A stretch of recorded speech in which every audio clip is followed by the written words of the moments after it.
샬롬 샬롬 샬롬 샬롬 샬롬 샬롬 내니 두려워 말아라 나의 아들 나의 딸아 안심하라 샬롬 샬롬 샬롬 샬롬 샬롬 샬롬 나의 평안을 주노라 세상과는 다른 평안 두려워 마라 샬롬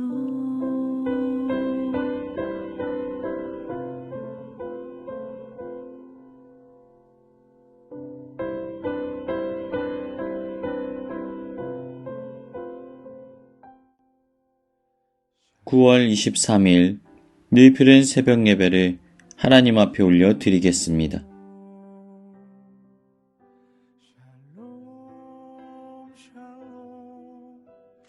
오늘 역대하 3장의 말씀을 가지고 하나님의 은혜를 나누도록 하겠습니다.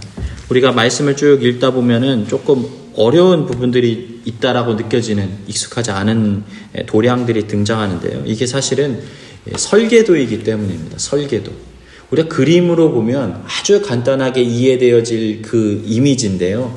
사실은 이 설계도면을 글로 와서 적었기 때문에 우리가 읽을 때에는 상당한 난이도를 가지고 읽혀지는 것이지요. 그리고 이 도량형이 뭐라고 되냐면 규빗이라고 하죠. 규빗.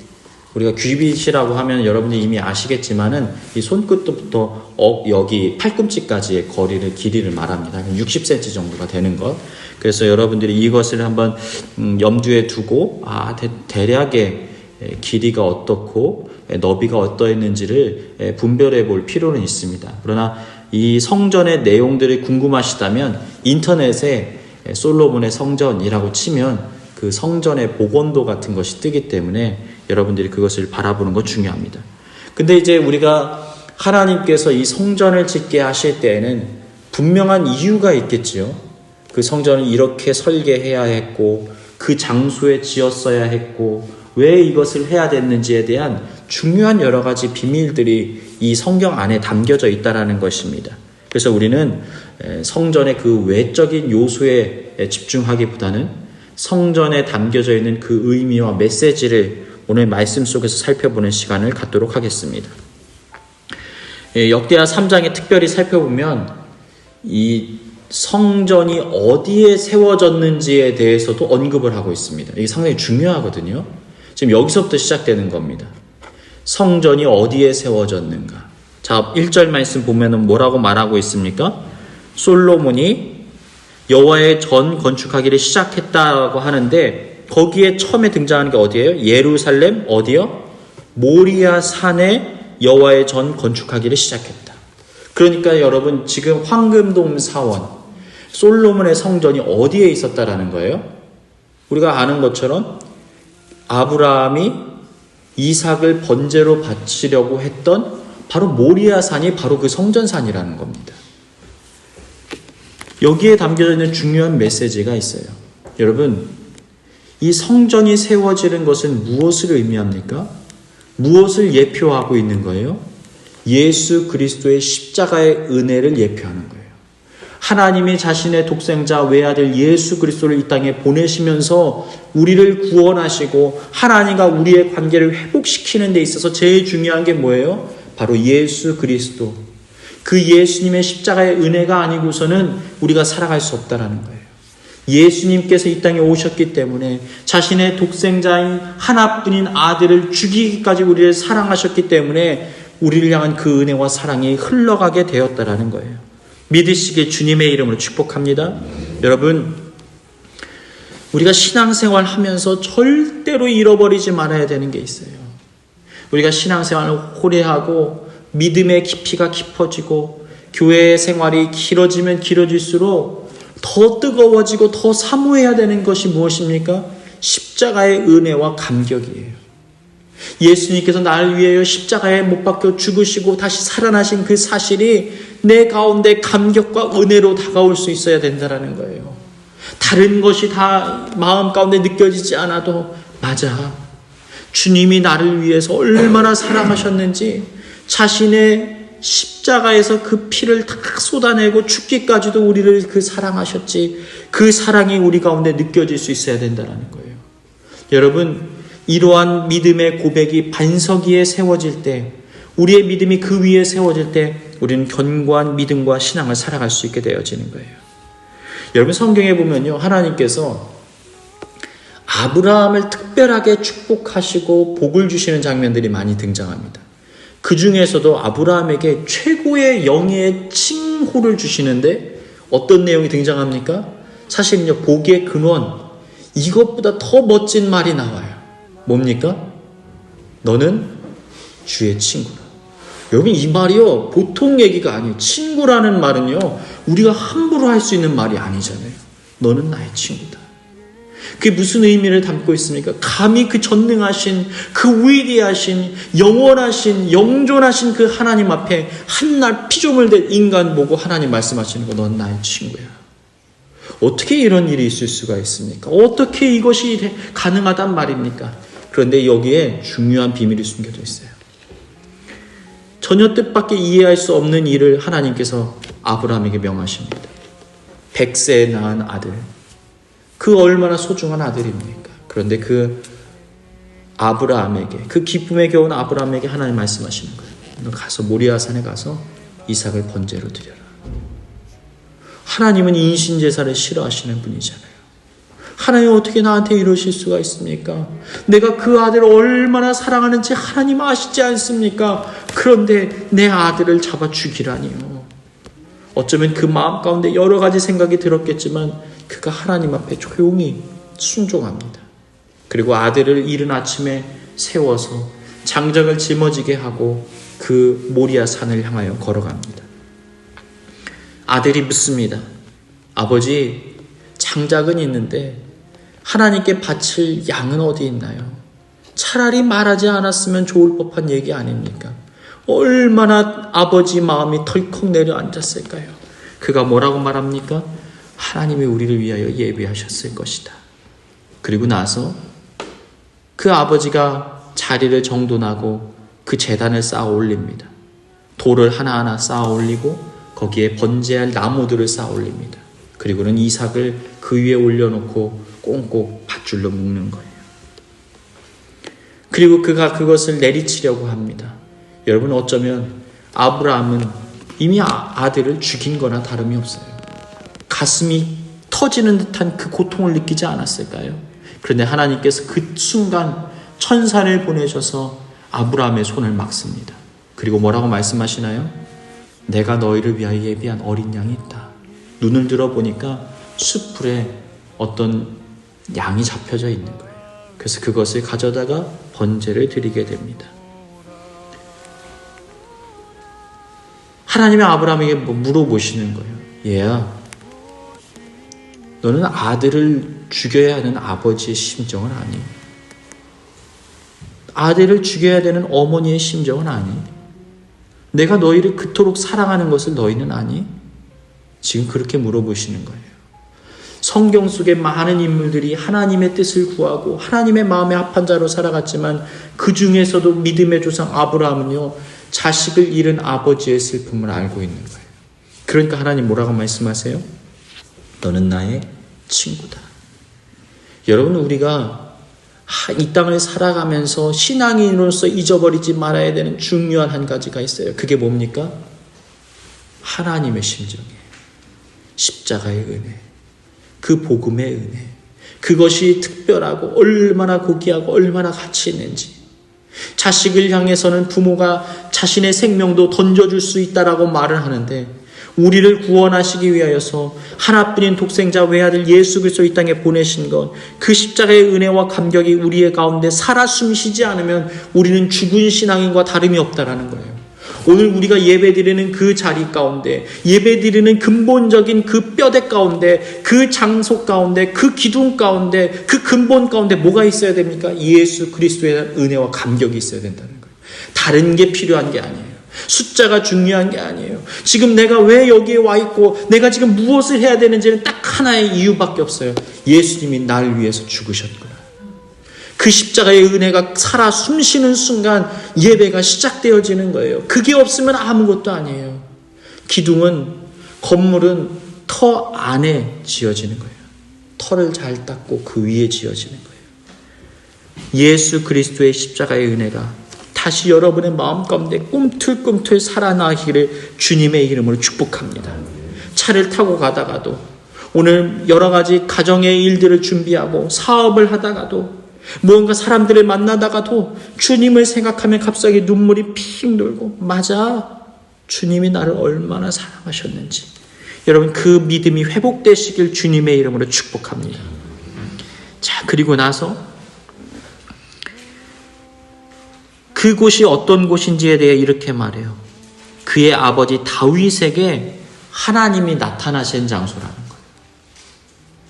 다윗이 언제 이곳에서 만나게 됐는지는 우리가 알 길이 없어요. 어느 때에 하나님을 그렇게 간절하게 만나게 됐는지 알 길이 없지만, 지금 다윗을 세우고 부르셨던 하나님께서 어떻게 하셨다라는 거예요? 거기서 다윗과 깊고 친밀한 영적인 교제를 나누셨던 장소라는 거예요. 여러분, 우리가 잊어버리지 말아야 되는 게 있어요. 주일 예배는요, 우리가 뭔가 사람들에게 우리가 행정적으로 또 여러 가지 사람들의 관계를 맺고 여러 가지 중요한 것들이 있지만, 우리가 놓치지 말아야 되는 것이 있어요. 우리가 새벽 예배도 마찬가지예요. 뭘 해야 됩니까? 하나님 만나는 거예요. 하나님 만나야 돼요. 여러분, 하나님 음성 들어야 돼요. 이 새벽 여러분이 이 자리를 떠나시기 전에 주님의 음성을 반드시 들어야 돼요. 주님의 온기를 느껴야 돼요. 그러지 않으면 우리가 지금 이곳에 나와 있는 아무런 의미가 없다라는 것입니다. 사랑하는 여러분, 우리의 예배가 중요한 이유가 뭡니까? 하나님은 오늘 이 예배 현장 가운데 우리를 만나주기 위해 찾아오신 거예요. 그리고 내가 너와 함께 할 거야 라는 그 음성 듣기 위해서 오늘 이 자리에 나온 거 아닙니까? 빗속을 헤치면서 그 피곤하고 고단한 몸을 이끌고 오늘의 많은 일정들이 있지만 그것들을 다 뒤로 밀어놓고 이곳에 나올 때는 주님 나를 보장해 주세요. 주님 나를 돌봐주세요. 그 음성, 내가 너와 함께 할 거야. 여러분, 그것을 들어야 되지 않습니까? 여러분, 그 음성이 들려지시길 주님의 이름으로 축복합니다. 여러분, 이 음성이 들리고 이것이 마음 가운데 뜨거움으로 다가올 때, 여러분 그때 자리에서 떠나는 거예요. 자, 그리고 또 어떤 곳이에요? 또 여기에 보면 1절에 뭐라고 되어 있어요? 여부스 사람 오르난의 타작마당에 다윗이 정한 곳이라. 이 사무엘 하에는 보면 아라우나의 타작마당이라고도 나옵니다. 근데 여러분이 아마 알고 계실 거예요. 오르난 타작마당은 뭐 하는 곳입니까? 다윗이 큰 실수를 저지릅니다. 인생의 말년에 여러 가지 죄를 지었지만 아주 하나님과 적대적인 관계를 맺었던 장소가 바로 여기예요. 뭐 때문에 그렇죠? 인구조사를 하잖아요.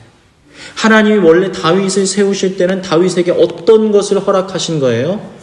나를 대신해서 백성들을 다스려라. 이게 중요한 겁니다. 백성들을 다스려라가 중요한 게 아니라 누구를 대신해서요? 나를 대신해서. 나를 대신해서. 그러니까 전능하신 왕이 누구세요? 하나님이신 거예요. 그리고 다윗은 그의 신하일 뿐이에요. 여러분, 우리의 정체성이 이러와 마찬가지여야 됩니다. 여러분, 우리는 주인입니까? 아니요. 절대 주인이 아니에요. 종이에요. 주인이 시키는 대로 따르고 순종할 따름입니다. 믿으시길 주님의 이름으로 축복합니다. 바로 이러한 삶을 살아가야 하는 다윗이 하나님 앞에 대항한 거예요. 쿠데타를 일으킨 거예요. 반란을 일으킨 거예요. 그게 뭐예요? 인구조사라는 겁니다. 우리가 인구조사, 아니 목사님 인구조사 하는 게 뭐가 문제가 돼요? 아, 그러면 교회 성도님들 숫자가 몇 명인지 확인하면 안 되는 거예요? 여러분, 그게 아니에요. 이 인구조사라는 것은 행정조직을 만들겠다라는 거예요. 그래서 뭘 하겠다는 거니까? 세금을 물리겠다라는 거예요. 또 뭘 하는 거예요? 군대를 만들겠다라는 거예요. 그러니까 지금 하나님의 사람들이 아니라 하나님의 백성이 아니라 하나님의 나라가 아니라 지금 뭘 만들겠다라는 거예요? 사람의 나라를 만들겠다는 거예요. 사람의 군대를 만들겠다라는 거예요. 자신의 군대를 만들겠다라고 지금 다윗이 선전포고를 하나님께 한 상황입니다. 하나님이 그것을 가만히 내버려 두실 수가 없었던 거예요. 그래서 여러 가지 재앙 중에 하나를 택하라고 말씀하십니다. 그래서 결국은 그 재앙이 임하는 와중에 다윗이 견딜 수가 없고 하나님 앞에 용서를 구하기에 나온 그곳이 바로 아라우나의 타작마다 오르난의 타작마다입니다. 가서 회개하는 거예요. 하나님 용서해 주세요. 하나님 잘못했습니다. 하나님 살려주세요. 하나님 긍휼히 여겨주세요. 하고 번제와 화목제를 하나님 앞에 올려드려요. 용서의 자리입니다. 용서의 장소. 여러분, 성전에는, 교회에는 뭐가 있습니까? 은혜가 있는 거예요. 용서가 있어요. 하나님의 용서가 가득 차고 넘치는 거예요. 우리가 어떠한 죄를 지었을지라도 하나님께서 양털처럼 희게 하시는 그 은혜가 있는 거예요. 여러분, 죄인의 의미 속에 뭐가 또 담겨져 있다고 우리가 저번 시간 배웠죠? 우리가 할 수 없다라는 거예요. 여러분, 우리가 아무리 고결하고 깨끗한 인생을 살아왔다 해도요, 우리가 그러한 형편과 상황 가운데 빠져들게 되면 어쩔 수 없이 무너지는 것도 인간의 연약함이 아닙니까? 우리의 인간의 육체적인 연약함이 얼마나 나약한지 요즘엔 더 잘 깨닫게 되더라고요. 특히나 당뇨를 앓는 이런 분들도 보면요, 당이 몸속에 너무 과다하게 축적이 되면요, 막 감정이 흥분되어 있어요. 그리고 또 그 당이 떨어지게 되면요, 사람들이 갑자기 우울하고 불편한 마음을 갖게 돼요. 근데 아이들도 마찬가지더라고요. 아이들도 낮잠 시간이 딱 지나갔어요. 잠을 자야 되는 시간이 지나갔어요. 그러면 얘네들이 과잉 행동을 하기 시작하더라고요. 이게 아이의 성격과 상황과 습관과 관계없이 자연스럽게 일어나는 거예요. 나는 괜찮다고요? 나는 보장한다고요? 여러분, 마약에 처음 중독되는 사람들이 어떻습니까? 나도 모르는 사이에 누군가가 준 물을 먹었는데 그 안에 약이 들어있었어요. 그러고 났는데 그것이 나를 하여금 중독 현상을 일으키고 망가지고 폐인이 되게 만드는 그런 일들을 우리는 종종 보게 됩니다. 여러분, 그렇다면 우리는 무언가를 하나만 입에 털어넣어도 우리의 지금까지 지켜왔던 정신과 가치를 다 허물어뜨릴 수밖에 없는 그런 연약한 존재가 바로 인간이라는 거예요. 여러분, 그래서 성경은 죄인이라는 의미 속에는 우리가 할 수 없다라고 말하는 거예요. 그럼 누가 지켜주시고 돌봐주셔야 돼요? 하나님이 돌봐주시는 거예요. 하나님이 덮어주시는 거예요. 다윗이 그렇게 말하잖아요.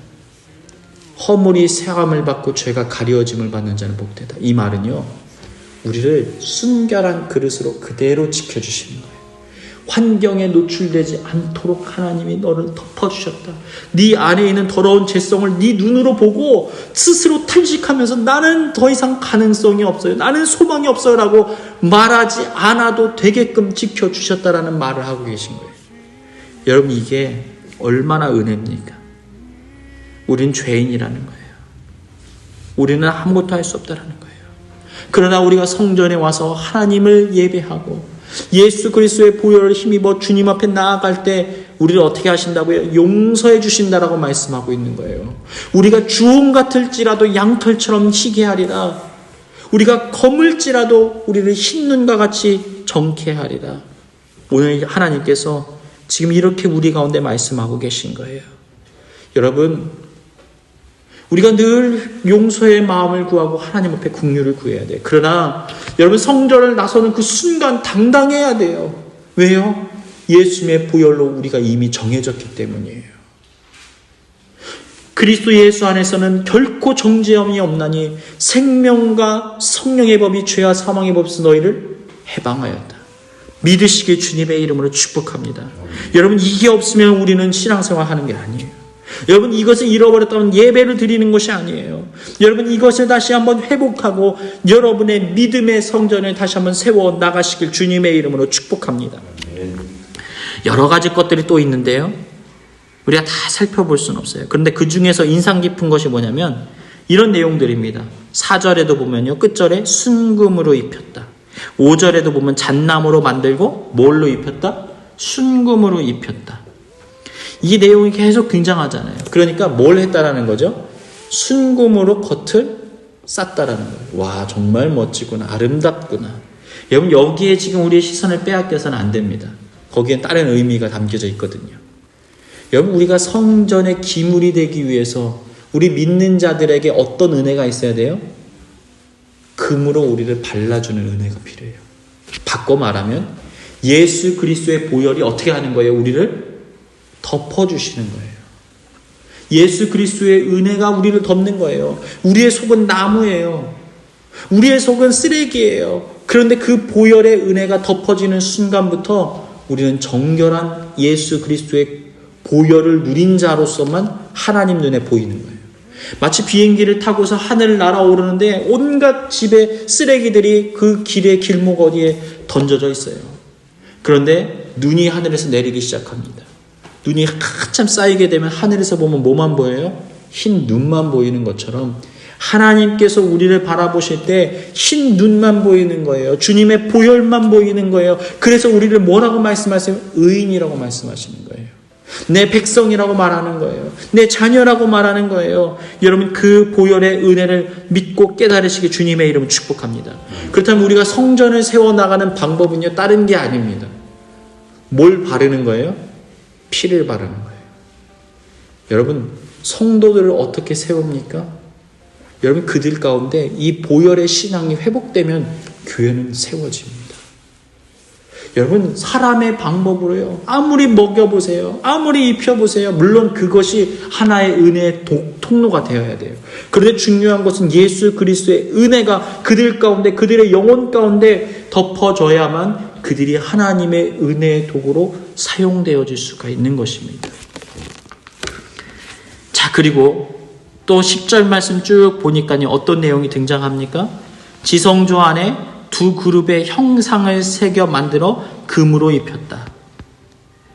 지성소 안에 두 그룹이라는 게 천사의 이름입니다. 천사의 이름이에요. 그래서 그룹 하면은 이제 케루빔, 우리가 아마 그렇게는 들어보셨을 거예요. 그룹 하면 케루빔이라는 천사인데, 이 하나님 곁에서 시종되는 천사가 바로 케루빔이에요. 근데 이 천사가 이렇게 두 날개를 이렇게 펴고 있단 말이죠. 그런데 거기에 이제 누가 임재하시는 거예요? 천사를 숭배하는 게 아니라 천사의 날개와 날개 사이에 뭐가 임하는 거예요? 하나님이 임재하시는 거예요. 그래서 이 천사와 천사 날개가 있을 때 이스라엘 백성들이 어떻게 신앙생활 했는지를 보시면요, 기가 막혀요. 이 언약궤를 들고서 이스라엘 백성들이 이동했지 않습니까? 언약궤 신앙이라고 얘기하잖아요. 광야의 시간 속에서. 그런데 어떻게 했다고요? 이스라엘 백성이 언제 움직였다고요? 구름 기둥과 불 기둥이 움직이면, 진영 밖에서 움직이면 언약궤를 든 제사장들이 일어나서 따라갔다 라고 말하는데, 어떻게 따라가느냐? 이 구름 기둥과 불 기둥에 이 언약궤를 맞추는 거예요. 이러고 따라가는 겁니다. 여러분, 이게 지금 중요한 거예요. 여러분, 언약궤는 지금 하나님의 임재를 상징하는 공간이에요. 하나님이 임재하셔야 돼요. 우리의 각자의 삶의 현장 가운데 임재하셔야 됩니다. 우리를 이끄셔야 돼요. 그리고 우리를 돌보셔야 됩니다. 여러분, 하나님이 가라 하시면 가는 거예요. 멈추라 하시면 멈추는 거예요. 어떨 때는요, 매일 멈추지도 않고 쉬지도 않고 달려가야 될 때가 있어요. 이 자리 너무 좋은데, 이제 막 깔았는데요, 이제 가라고요? 하고 안타까울 때가 있어요. 그런데 떠나야 돼요. 근데 반대로요, 하나님이 멈추시는 거예요. 그럼 언제까지 멈췄다고요? 1년도 넘게 멈췄다고요. 광야 40년의 시간 동안 몇 분의 몇을 한 거예요? 지금 그러니까 굉장히 오랜 시간을 그 한 장소에 머물러 있어야만 했다라는 것입니다. 사랑하는 여러분, 우리는 뭘 하는 존재예요? 하나님께서 인도하시는 대로 순종의 삶을 살아가야 되는 존재예요. 우리가 그때 순종할 때는요, 인간적인 판단을 내려놓는 거예요. 주님께서 지금 나에게 가장 선한 길로 인도하시는 거죠? 가장 아름다운 계획으로 우리 이끄시는 거죠? 주님 믿어요. 그러니 내가 주님을 의지함으로 지금 이곳에 머물게요. 또 주님, 이곳을 떠나라고요? 주님, 제가 떠날게요. 그것이 바로 우리의 믿음과 신앙의 고백이 되어야 된다는 것입니다. 그리고 15절부터 17절 이 내용도 한번 읽고 우리가 말씀 마치겠습니다. 15절과 17절 쭉 살펴보면요. 여기에 보면 기둥이 있어요. 야긴과 보아스 기둥. 그래서 아마 말씀을 읽다 보면 이 내용이 계속 등장한다는 걸 아마 발견하셨을 거예요. 그런데 이건 성전을 받치는 기둥이 아닙니다. 성전 문 앞에 놓여 있어요. 이 기둥이. 근데 이 기둥은 그러니까 받치는 기둥이 아니라 기념적인 메시지를 갖는 상징물인 거예요. 이 두 기둥 사이를 지나서 성전 안으로 들어갑니다. 자, 보십시오. 성전 앞에 기둥 둘을 만들었다라고 말하고 있어요. 그래서 15절이죠. 성전 앞에 두 기둥. 그러니까 성전을 받치는 게 아니라 성전 앞에 두 기둥이 있습니다. 그렇다면 이것이 뭘 상징하는 거예요? 이 두 기둥은 사람들로 하여금 신앙의 고백을 하게 하고 그리고 그것을 통하여서 하나님의 뜻과 의미를 되새기게 하는 거예요. 성전에 들어갈 때마다. 근데 거기에 의미가 있어요. 뭡니까?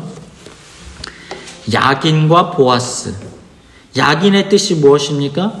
그가 세우신다. 하나님이 세우신다는 거예요. 보아스는 뜻이 뭐예요? 그에게 능력이 있다.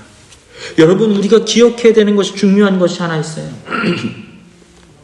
이스라엘 백성들에게 중요한 것은 이 야긴과 보아스라는 그 믿음의 고백이 있을 때 그들이 성전을 성전답게 대하고 바라볼 수가 있는 거예요. 그들의 믿음은 바로 야긴과 보아스 그 기둥 사이를 지나갈 때 늘 바르게 세워질 수가 있었던 것입니다.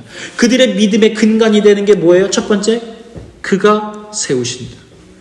여러분, 이스라엘 백성들이 가장 번성했던 솔로몬 왕국의 시대를 지나갈 때도 그들은 겸손해야 돼요.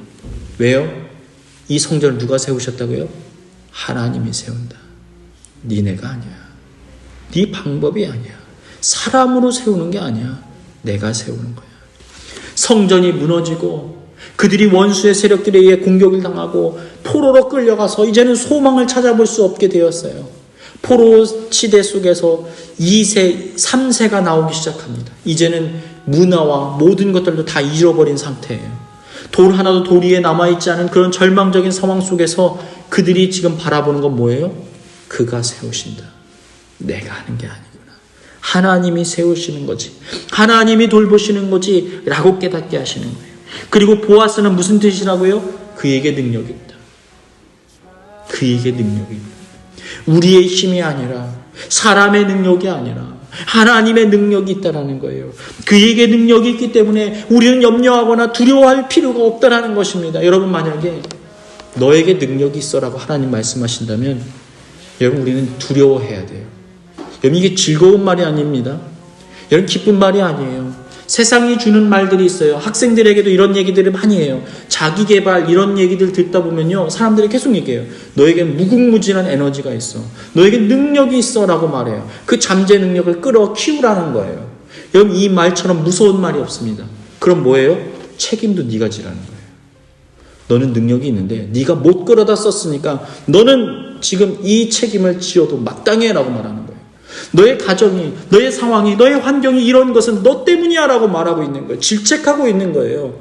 그런데 우리는 이미 인정하잖아요. 하나님 내 힘으로 안 돼요. 하나님 내 능력으로 안 되는 거예요. 그래서 뭐라고요? 그에게 능력이 있다.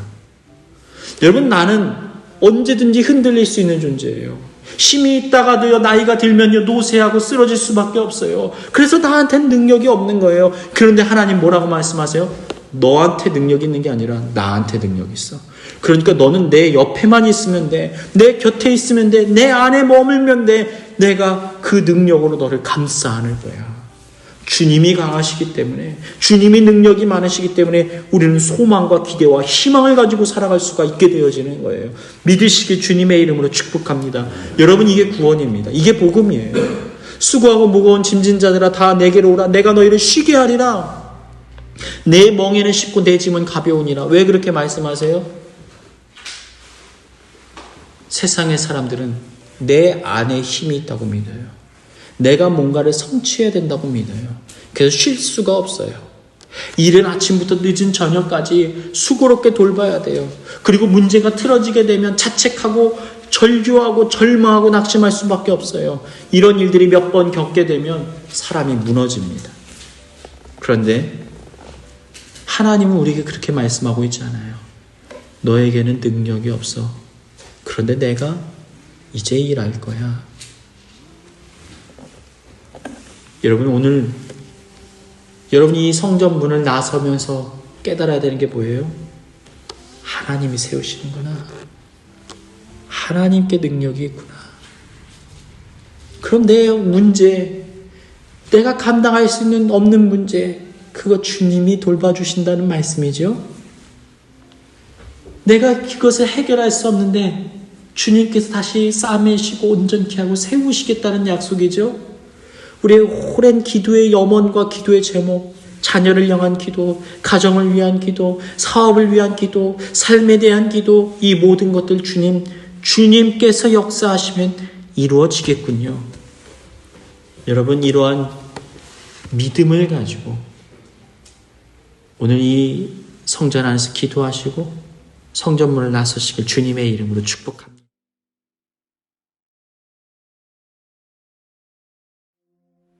이 시간 교회에 주신 공동의 기도 제목을 가지고 다 같이 기도하겠습니다.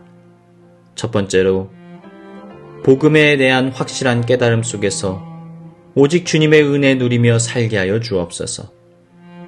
우리의 연약한 한계와 죄인됨을 인정함으로 참된 소망이 되시는 주님 앞에 나아가 은혜 누리며 살게 하여 주옵소서. 우리들의 불행교회 가운데 죽었던 모든 것이 다시 살아나는 부흥의 역사가 임하게 하여 주옵소서. 다 같이 기도하겠습니다.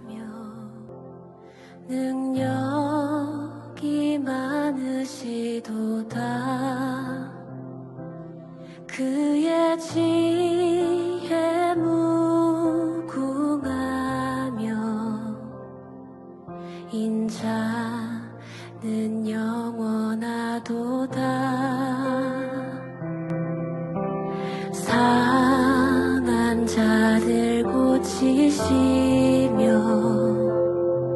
상처를 싸매시도다.